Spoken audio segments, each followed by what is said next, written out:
ഇപ്പൊ എനിക്ക് എന്റെ വസ്ത്രധാരണം ഒരാൾ തീരുമാനിക്കുന്നത് എനിക്ക് ഇഷ്ടമല്ല.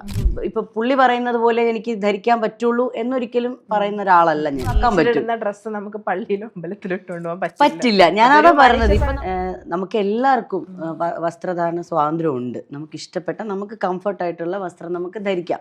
അതിനൊരാളും ഞാനും അങ്ങനെ തന്നെ പറയുന്ന ഒരാളാണ്. ഇപ്പൊ എനിക്ക് എന്റെ വസ്ത്രധാരണം ഒരാൾ തീരുമാനിക്കുന്നത് എനിക്ക് ഇഷ്ടമല്ല. ഞാൻ പിന്നെ എനിക്ക് കൂടുതൽ സജഷൻസ് എൻ്റെ ഹസ്ബൻഡിനോട് ചോദിക്കുന്ന ഇഷ്ടമാണ്. ഞാൻ അത് ഇടട്ടെ, അത് എനിക്കിട്ടല്ല എങ്ങനെ ഉണ്ടാവും എന്നൊക്കെ ഞാൻ ചോദിക്കും. പക്ഷെ അല്ലാണ്ട് ഇപ്പൊ പുള്ളി പറയുന്നത് പോലെ എനിക്ക് ധരിക്കാൻ പറ്റുള്ളൂ എന്നൊരിക്കലും പറയുന്ന ഒരാളല്ല ഞാൻ. അപ്പൊ അത് സ്വാതന്ത്ര്യം എല്ലാവർക്കും ഉണ്ട്. പക്ഷെ നമ്മൾ പോകുന്നൊരു ഇടം ഉണ്ടല്ലോ. ഇപ്പൊ നമ്മൾ പല പരിപാടികൾക്കും പോവും.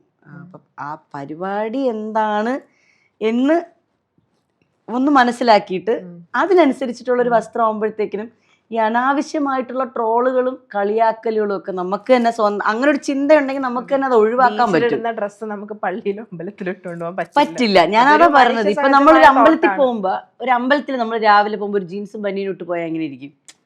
അങ്ങനെ പോകുന്നവരുണ്ടാവാം.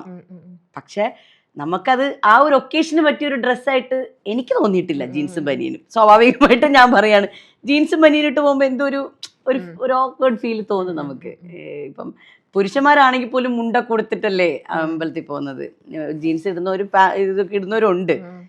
അവർക്കത് ഇഷ്ടമായിരിക്കാം. പക്ഷെ എന്നാലും കുറേ ജനങ്ങൾ കൂടുന്നൊരു ഒക്കേഷൻ പരിപാടിയാണ്.